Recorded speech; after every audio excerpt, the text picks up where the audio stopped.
vedare tinokuchingamidzai zvekare kune chimwe chirongwa pano paZim Facebook Secrets and Confessions. Tadzoka zvekare nemamwe mamessages. Regedzai tibva tapinda mumamessages edu atadzoka takakubatirai message yedu yekutanga.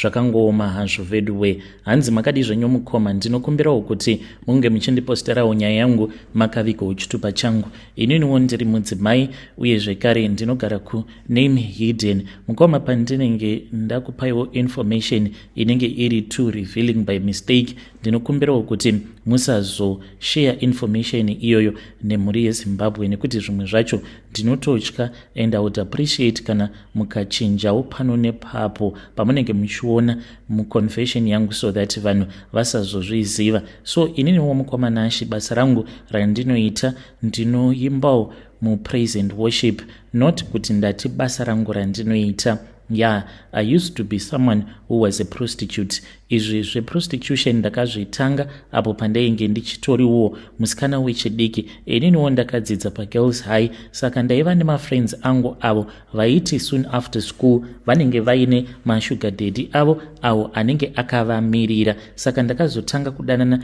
noumwe shuga daddy akazondidzidzisa kuita musikanzwa zvekare nekuzotanga kutiza pamba. Ndaiwanzo kutiza pamba huri usiku, kutobuda nepawindo ndobva ndatoenda kuclub. Taiwanzo kuenda kuclub mukoma tiine mashuga daddies edu, but taizoti kana tichida tobva tatotanga kutotengesa ipo paya ivo pavanenge vari busy vachinwa doro. Ungoita sekunge maybe waenda kubath apa, unenge utori nemurume uyo waunenge watoita masainzi naye nemaziso, otopiwa kamari kako. On top of that wobva wachizopiwa mari nembinga yaunenge uinayo, asi makore acho iwawo kwainge kusina chinonzi mbinga, kwainge kungori nemashuga daddies chete. So mukoma ndo pandakatanga kuita zveprostitution full time, mushure mekunge shuga daddy vangu ava kusandipa mari. Ndikabva ndati inini handimirire izvozvo, vainge vachiti vanoda kundiroora, ndokubva ndaramba. Ndakazotanga kugara kuma-avenues noumwewo mukadzi uyo wandainge ndakangosangana naye kune rimwe club achitawo zvekutengesa muviri wake. Tikabva tachizotanga kuwirirana, tava kugara tose. Mukomana nacho ndakazviita kwenguva refu. Zvino pakazongotanga kungonyukawo mamwe maprofits nemapastors akasiyana siyana. Ndipo apo pandakabva ndachizopfimbwa nevamwe prophet. Pavakandipfimba mukoma ndakaseka ndikati yuwi ko ndo zvamunoitawo izvi munhu waMwari. I still remember that day apo pavakandipika up. It was somewhere kuma 7 PM. Ndakatomboramba kupinda mumotikari mavo ndichitosekwa nevamwe kuti chimotikari chakanyangara kudai. Saka vakauya nekamwe kaToyota Wish, mukoma kainge kakaita kusakara kupera. Ndikabva ndati ko ndeipi iyi? Vakabva vati vainge vachida inini, but vakangovhura windo ravo zvishoma such that tainge tisingatokwanise kuvaona. Ndakazoti ndapinda mumotikari ndikati shamwari, inini kuti ndinge nichienda neweka chitotanga watombobatidza light tinyatsokukuona, because zvauri kuitaka zviri very weird. Ndaitotya kutoti zvimwe kuda munhu uyu anokwanisa atori the rapist kana kutoti atori mhondi zvake. Pavakabatidza light vakangoribatidza ndokubva vaseka vakabva vadzima. Mukoma ndakaputika nekuseka. Vakabva valoka madoors apo pandainge ndava kuda kuburuka kuti ndinge ndichidaidza vamwe vakadzi vandainge ndiinavo kuti vazvione kuti ndainge ndakechwa naprofeti. Vakabva vanditi, so if you are like that then we are not going to work together, nekuti ndinoda munhu asina dzungu, handidi munhu ane chibharanzi anongopaparika, otherwise I won't take care of you. Ndakabva ndaregedza kupaparika sezvavainge vachiti uri kungopaparika sehuku isina musoro. Ndokubva vachizoti vainge vachida kuenda neni kuhotel. Takaenda kuhotel mukoma, ini ndini ndakanzi ndinge ndichibhuka. Ndakabhuka mukoma. After that ndipo pavakazondibvunza kuti ndainge ndabhuka room number ani, but pavakauya mukoma Nash hameno kuti vakapinda nepai, because it was not through the reception. Ndakati ndakavamirira ndiri pareception, vakabva vandiudza kuti vainge vakamirira makey, and ndakatosvika ndikatoona kuti vainge vakatomira mupassage, and he was nervous moving up and down, vasingadi kuti vange vachizoonekwa. Takapinda muroom medu muya ndokubva tarara tose usiku hwose tichikurukura tichiita nyaya. Zvino vakazondibvunza kuti was I willing to leave prostitution behind. Ndikabva ndati hongu. Then in his church, kunyange zvazvo nyaya yangu isina kuzoitwa too much public, but ndakazotomboitawo confession yekuti ndainge ndimbori hure, asi mushure mekunge ndaonawo mapictures avo prophet ava munewspaper ndopandakangotanga kungoyeredza misodzi, and I felt the Holy Spirit touching me. Kupikowo the Holy Spirit vapi, nekuti takatongosangana muchihure tikatongodanana, uye zvekare vakabva vati vainge vachida kundibatsira mushure mekunge ndavaudza kuti ndainge ndiine shungu dzekuti ndinge ndichizorilisawo album.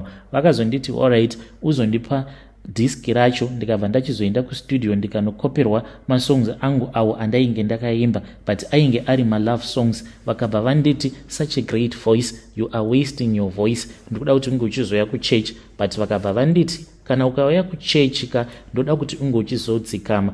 And vakandiudza kuti no matter what, I should never feel jealous about the wife, because inini I cannot become his wife, nekuti ndo zvavakatongowirirana namai prophetess, in which vanotozviziva kuti kune vamwe vakadzi uko kunze vanodanana nemurume wavo, but nekuda kwemari, nekuti murume wavo ane mari, havana havo basa nazvo.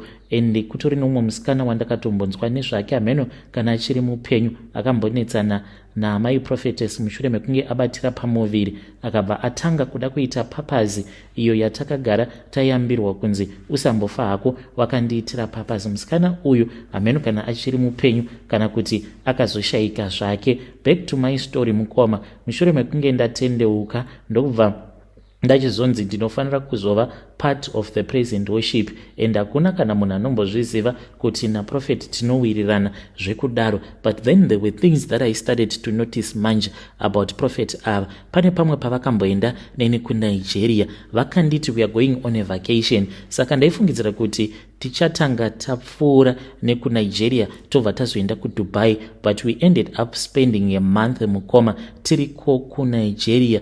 This man, he was being humiliated by this other witch doctor weko kuNigeria. Zvavaiita mukoma ndezvekudai, so vaimuka makusenika vobva vapiwa mazihembe anenge akaita mazirengenya, vobva vanosiyiwa mutauni pavanoti pamarket. Kana vasiyiwa pamarket kudaro, vobva vaswera muswere wese wezuva vachingofamba up and down vachiita sekunge munhu asina kukwana. That really petrified me. Patakasvika kuNigeria mukoma, I thought kuti since he had booked us in a very beautiful hotel mu Lagos, we were going to stay there, but takango raramo mu hotel imomo, it was only one night. Ndikati mwari makanaka zvenyu. I still remember the sex that we had by the balcony overlooking the city. That was like the most beautiful thing that I had ever done in my entire life. But mangwana acho makuseni varume vaya avo vainge vakauya kuzotitora ku airport, varume ivavo vakabva vachizoya vakatitora. It was somewhere kuma past 5. We then drove mukoma ndokubva tachizoenda kwainge kwakaita kumapfanya last number. Takati tasvikako kumapfanya kuya ndipo apo pavakazondiudza kuti this was the vacation. He said, this is my vacation and our vacation, our love, just enjoy our love. Mukoma nashi takagarako ikoko, even though hapana kana zvandainge ndichiita, ndaingoswera hangu ndakazvigarira, but painge pari pamba peng'anga, paisambosvika vanhu vakawanda. Ende akandiudza kuti ng'anga yacho iyoyo inongobatsira vanhu vatori nezvinzvimbo murumende, vanhu vane mari including mapastors. Ndokusaka ndainge ndisingambooni kana ani zvake ainge achiuya kuzobatsirwa. Hongu vamwe vanhu vemuvillage vaitouya pamba ipapo vachitochera mvura, uye zvekare vamwe vachikumbira zvokudya. Ng'anga iyoyo mukoma ine mari ende yakatondiudza kuti ine masimba, but I was so scared mukoma nekuda kwezvimwe zvainge zvichiitika, because murume uyu wandainge ndakaenda naye kuNigeria aitorwa oendeswa kumarket, oswera muswere wese wezuva achiita sekunge anopenga. Then they would go and collect him usiku, vobva vazouya naye. Akazviita akabva andiudza kuti pane paainge akakanganisa mhiko dzake. That is why he was being humiliated by that. Patakadzoka mukoma vakamboita mamwe mamiracles soka ekuti mamiracles iwawo aitobuda panews mumanewspapers. Mukoma nashi makore acho iwawo vanhu vazhinji vainge vasati vava kunyanya kuita zvesocial media. Vanhu vaitongova zivirawo pamanewspapers zvekare nevamwewo pamafacebook, but vakazotoitawo machannels avo pamaDSTV ende vanhu vachitovafarira zvekutodaro. Mukomanashi chazongondiunza pano ndechekuti even though I'm still involved with him, but mari ndava nayo.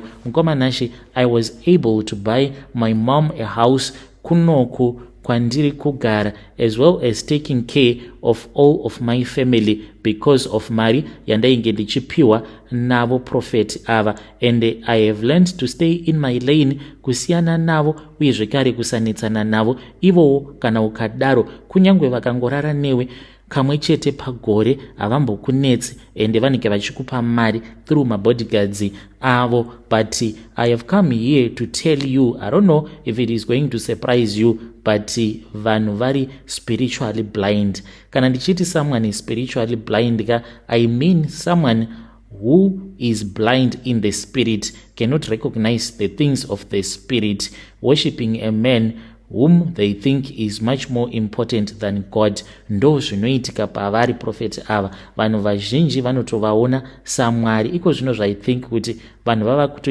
vava kutoitawo vachitopepuka. Maybe it is because of social media, but makore acho iwawo mukomaka pavainge vachiri kupisa vachiri hot, vamwe vaikwanisa kutotaura kuti anenge anyora zvisina basa. Kwaitova nelist remajournalist avo ainge akavengwa nevanhu vemuchechi, vachitonzi vanhu ivavo kana vakaramba vachingonyora zvisina basa pamusoro paprofeti, the next thing vanofanira kuti vange vachizourayiwa, all because vainge vachizama kuita my investigations about upfumi hwaprophet. And I never thought kuti I would witness such things in church, because even though I used to be a prostitute, but I still knew kuti God is there. One day I was going to repent and get married. Mkomanashi pandakatanga kuitawo zvepresent worship, the first time that I witnessed this man, he transformed and he became a snake in which vainge vachitoparidza vasisiri munhu, but vainge vakaita rimwe zinyoka zishato rainge rakakura, ende hakuna kana akambozviona kuti ndo zvainge zvichiitika. Mukoma ndakaita nguva refu ndichingorota mazihope ainge achityisa, kuzonosvika vachizondipa mamwe mafuta awo avakanditi mafuta iwawo ndaifanira kuti ndige ndichizomazora kwe7 months. Hope dzandairota mushure mekunge ndavaona vachishanduka kuita nyoka, ndaiwanzo kuzvirota ndiinavo tiri muchechi, but tisiri muZimbabwe, tiri kune imwe nyika yaita sekunge kuIndia, but I'm not sure, but it was not in Africa, maybe in Asia. Tiri muchechi imomo ndo pandaibva ndachizoona kuti vaibva vachizouya, vaiuya vaine vamwe varume vanoratidza kuti mapriest. Saka varume ava vanenge vakabata nyoka. Nyoka iyi yaibva yazouya yobva yazozvimoneredza pandiri, yobva yandisimudza yonditakura yoenda neni yondiradzika pamusoro pealtar. Ndaibva ndachizoona simba richiburitswa mandiri richipinda munyoka. Ivo vaibva vachizouya vobva vachizotanga kubata nyoka iya, vachiita sekunge vari kutobata munhukadzi vorara nayo nyoka iyoyo. Asi chaindinetsa ndechekuti vaiti kana vachirara nayo nyoka iyi, ndaitonzwa kutoti kusaidi kwangu vanenge vachitorara neni zvekare. Zvose izvi zvaiitika mukoma kuhope kwangu, ndikamboti zvimwe kuda dzingoriwo hope, but nekufamba kwenguva ndakabva ndachizovaudza ndikati ndine hope idzo dzandiri kurota, hope dzandisiri kunzwisisa. Saka ivo ndipo apo pavakazonditi kana ukarota zvekare hope idzodzo undiudze. Mangwana acho zvekare ndakavafonera ndikavaudza kuti ndainge ndarota hope dziya sedzandainge ndakavaudza kuti ndine hope dzanditambudza dzandiri kuramba ndichingorota. Vakabva vachizondiudza kuti painge paine munhu ainge achauya kuzonditora. Mkomanashi ndakatorwa ndikazoendeswa kune imwe imba iri kudomboshava. Tasvika kuya ndikatoona kutoti painge pari pamba peumwe muprofita.